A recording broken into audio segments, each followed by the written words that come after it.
Trading membawaku ke level yang sangat tidak terbatas.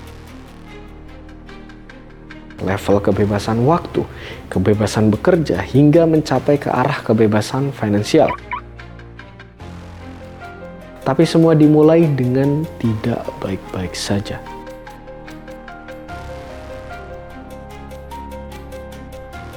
Pertama kali kenal market, aku langsung kehilangan uang tabungan pas sekolah. Semakin kenal lebih dalam di market, semakin diberi hal-hal yang tidak mengenakan.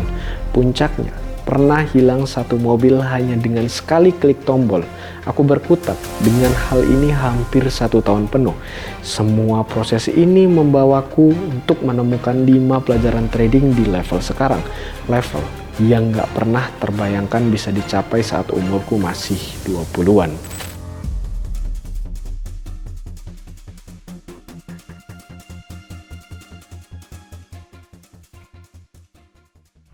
Di dalam dunia market, khususnya forex, kripto, saham, ataupun apapun itu marketnya, uang akan menunjukkan level seseorang. Orang dengan penghasilan 1 juta per bulan, 10 juta per bulan, 100 juta per bulan, 1 M per bulan, 10 M per bulan, pasti punya level knowledge yang berbeda. Mereka tahu yang kita tidak tahu. Itu yang kuncinya. Gitu. Banyak orang don't judge a book by its cover, but in market, kita harus judge orang by its cover. Karena mau nggak mau cuman itu pegangan kita. Jadi ketika kalian dengerin orang sharing soal trading, sharing soal market, dan kalian lihat, ikutin track recordnya selama 1 tahun, 2 tahun, kok nggak ada yang berubah? Ya. You know what you have to do, right?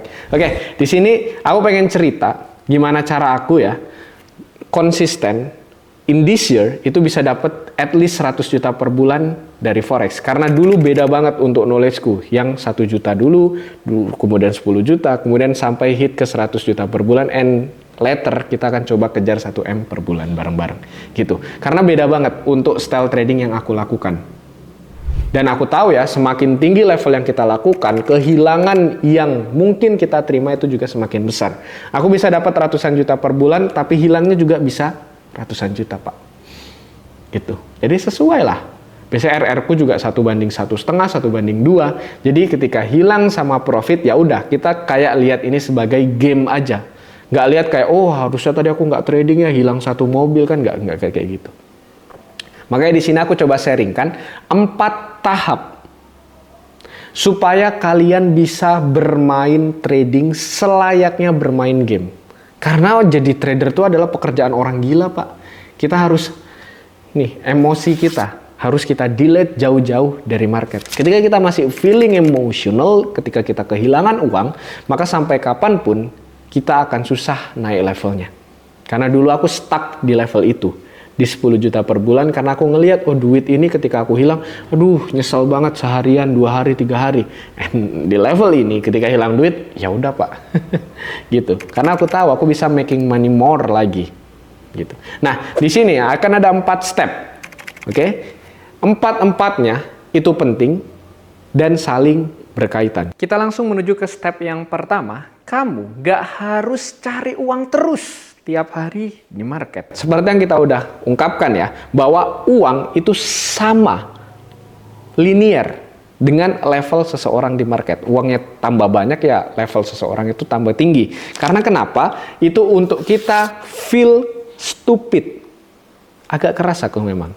Biar kita kayak, oh ketika kalian baru bikin 1 juta per bulan, ya jangan sok-sokan ngomong kayak kalian bisa bikin 10 juta, 20 juta. Selalu pengen learn more. Selalu pengen usaha lebih. Kalau menurut aku, di dalam dunia market, shifting paling bagus adalah ketika kalian udah kena 100 juta per bulan. Udah kena 100 juta per bulan, maka mindset kalian berubah. Kalian bukan lebih puas, bukan berarti kalian nggak bersyukur ya. Angka puas kalian, itu kalian akan lebih eager, lebih dalam. Yang tadinya mikirnya, oh aku harus bisnis skincare, harus bisnis baju, no. Ketika kalian udah di financial market, maka deep dive, berenang di sini, semakin dalam, karena kalian akan tahu hal-hal yang banyak orang nggak tahu. Ketika kalian tajam ke bawah, gitu. Karena yang mainnya di general aja nggak akan dapet Pak, mainnya lebih ke dalam. Dan again, that's why we need goals and challenge. Jangan jadi orang general, jadi orang spesialis ke dalam. Next one, kalian paham bahwa trading itu nggak harus tiap hari, nggak harus tiap saat. Karena kalian tahu ketika kalian buka market, contoh hari ini, kalian dapat profit 5 juta. Besok, itu kalian bisa aja hilang 1 juta, bisa aja hilang lagi tuh 5 juta kalian gitu. Makanya aku better ketika aku udah close profit, ini udah ada ya historicalnya, bentar aku bukain. Aku trading itu tidak setiap hari, lihat ya. Last week aku ada trading nggak? No. Today ada trading? Enggak. Kapan aku trader? Last month, Pak. Ini kebetulan kita pakainya FX Pro ya, kelihatan ini akun real dan aku ada saldo segini. Ya udah, aku dapat tanggal 2 minggu nih kayaknya udah. Aku udah libur trading di akun utamaku. Mungkin akun challenge untuk kita trading bareng di Discord. Ya kita ada beberapa akun challenge. 100.000 kita udah jadi hampir 1 juta. 500.000 kita udah hit 6 juta. Yaitu akun challenge, Pak. Ya kalau kayak gitu ya mau nggak mau kita harus temenin mereka trading. Jadi di Discord itu aku akan share mappingan trading di akun challengeku. Kita growth duit bareng-bareng. Duit kecil kita growth jadi besar. Kalian bisa join aja untuk ke Discordnya. Kalian bisa cek aja linknya di deskripsi video ini. Nah, biasanya untuk akun-akun besarku, itu aku akan taruh di broker-broker yang tidak ada swap. Karena aku stylenya lebih ke swing kalau di akun gede. Aku eliminasi beberapa informasi yang tidak penting gitu. Nah, untuk broker yang aku pakai di akun gede ya seperti yang kalian lihat tadi, yaitu aku pakainya FX Pro. Di sini ada 3 pilihan akun ya, ada akun standar, ada akun raw, sama akun elite. Aku bukanya di akun raw. Kenapa akun raw ya? Karena spreadnya lebih tipis. Tapi kalau kalian terkendala alokasi, kalian bisa buka akun standar. Ini juga masih bagus kok. Spreadnya 1,2 pipan gitu, masih oke. Kemudian leverage-nya juga masih oke, masih ideal. Bisa 1:2000. Jadi ya open posisi kalian bisa lebih banyak lagi. Cuman aku enggak kok.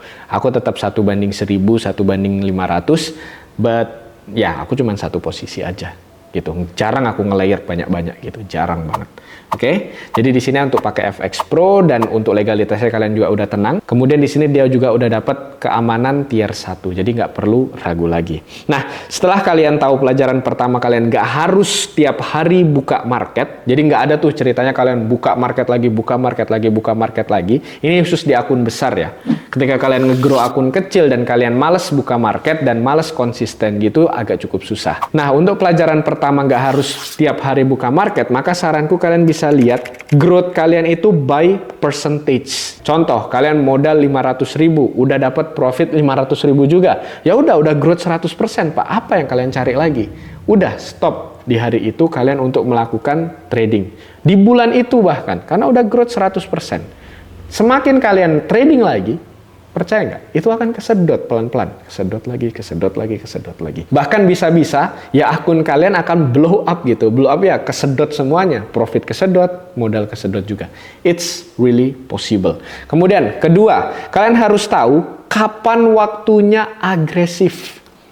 Kita langsung contohin ke market ya. Contoh, di sini aku ada melakukan swing di XAU USD. Kalian juga lihat tadi historinya kita buy di XAU. Aku tahu kapan harus agresif. Untuk tahu kalian harus agresifnya kapan, tentu kalian harus punya knowledge. Kalau ketika aku udah tahu bahwa instrumen ini bergerak naik atau turun di time frame lebar, oke, kemudian dia mendekat ke dalam trendline, nah trendline ini, maka itu adalah mode agresifku. Contoh yang sekarang ini kalau dia reject XAU yang sekarang ini tanggal 16 Februari, jadi aku tinggal make sure dia beberapa candle ke atas untuk aku runningkan buy.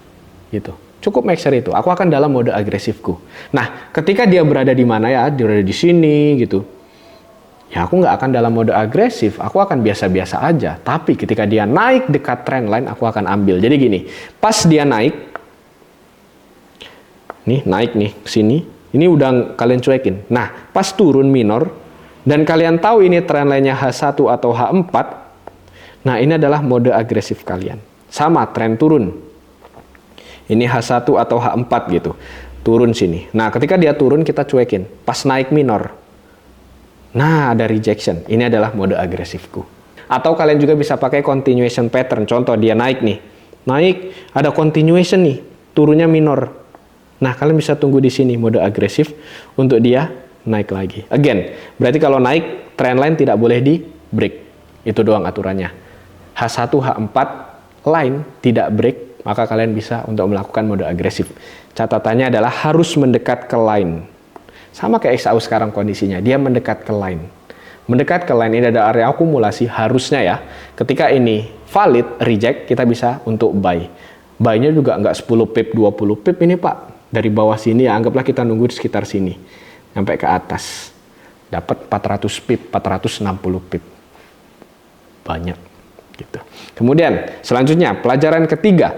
Penting, profit hari ini bukan jadi jaminan untuk profit besok. Kalian trading hari Senin, dapat $50. It doesn't mean dalam sebulan kalian langsung berhitung 50 dikali 30 langsung. Oh, aku dapat $1.500 Pak. Nggak kayak gitu. Bukan begitu ya. Jadi Senin $50 bisa aja Selasa kalian minus 20. Rabu kalian minus 30.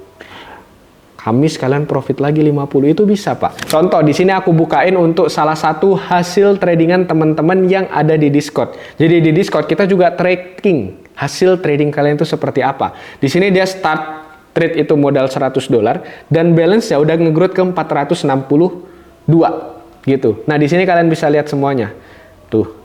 UJ profit, kemudian ada lagi loss profit, loss profit. Tapi in the end of the day lihat. Ketika profit dia running kan $45. Ketika loss dia cut 15. Cuma di sini aku notice ada 2 posisi dia yang nakal. Nah, ketika ini terjadi, ya kita tahu, oh kenapa XAU USD di sini kok dia terlalu masif nih. Sampai minus 80 sampai 60 pip. Gitu. Harusnya kan aturan kita di bawah 30 harus kita cut. Jadi maksimal tuh 30. Maksimal banget. Kok ada 2 posisi ini? Baru kita tanya kenapa. Nah, ini adalah fasilitas yang akan kalian dapatkan khususnya ketika join di Discord kita, gitu. Cara joinnya kalian tinggal join aja ke channel YouTube ini, tutorialnya sudah kita taruh di deskripsi video. It's simple. Karena itu yang akan membawa kita ke pelajaran trading keempat, journaling your trading. Kalian udah tahu nih di TradingView ada dicatetin gitu kan, kayak profit loss-nya berapa. Again, harus kalian masukkan ke Excel. Excelnya ini udah kita sediakan ya di Discord, kalian tinggal download aja. Nah, nanti kalian bisa masukkan contoh, plan tradingku itu kayak gini. Contoh ya, ini kita buka. Ini salah satu punya orang gitu. Kita buka dan kita tunggu. Nah, kalian itu apa nih yang kalian manfaatkan? Apakah kalian terlalu terburu-buru? Apakah gimana? Jadi kalian post plan kalian di sini. Di dalam kolom picture. Plus rasio, risk to reward, itu juga kalian taruh. Kebetulan di sini yang kita sarankan untuk teman kita, jangan open ketika RR-nya nggak 1:2. Karena win rate dia masih kecil, kelihatan ya win rate dia di sini kalau kita hitung, ya bisa dibilang 50-60%-an. Ini masih kecil. Gitu. Kita coba growth lagi. Nah, gimana memfasilitasinya ketika masih kecil? Ya kita gedein risk to reward-nya. Itu adalah cara terbaiknya. Jadi kalian tahu, minus kalian itu apa? Metode kah? Minus kalian emosi kah? Atau risk to reward kah? Nah, ini beda-beda solusinya. Contoh minus kalian di win rate, di metode. Ya mau nggak mau, RR kalau nggak bagus jangan di open. Cara mengetahui RR bagus sama, tahu mode agresif. RR bagus, contoh kena support resist gini. Ya udah, kita nunggunya contoh di support. Support di sini udah reject. Ya udah, SL-nya di sini, Pak. TP-nya di deket aja TP. Jadi di sini 1 kena loss, 2 kena profit. Gitu. Jadi contoh profitnya di sini $50. Berarti kalau loss ya udah $25. Gitu. Dikunci udah enak. Gitu. Jadi penting ya journaling trading seperti ini. Dia di sini kebetulan udah growth dari 100 ke 462 dan total pip yang dia udah dapatkan 723. Lot size-nya dia kunci di angka 0,05. Gitu. Ini sebenarnya agak besar, cuman ya dia udah siap dengan resiko dia. Nah, di sini dia udah 4 hari, 5 hari, 16 jam. Ini adalah durasi dia trading. Itu juga dicatat. Cuman again ya, kadang ada orang yang mager nyatat kayak gini, dan aku yakin orang yang mager nyatat tradingannya sama orang yang berusaha keras nyatat tradingannya itu hasilnya sangat jomplang. Kita udah buktikan dengan data. Nah, harapannya dengan 4 step tadi itu akan mempertinggi level kalian. Karena aku percaya ketika finansial kalian masih belum membaik, sedangkan level kalian sebagai individu sudah mulai naik, knowledge kalian sudah mulai naik, duit pasti ngikutin Pak, pelan-pelan. Tapi ketika kalian terbalik ya, kalian masih bodoh banget nih, gak mau belajar, gak mau denger orang lain, cuman stuck aja sama pemikiran kalian sendiri. Sementara ekspektasi kalian dapat duit gede, kalian gak akan catch up nih ke duit yang pengen kalian dapat itu, gak akan. Upgrade dulu, apapun yang bisa kalian upgrade, skill apa, skill A, skill B, skill C, upgrade dulu aja.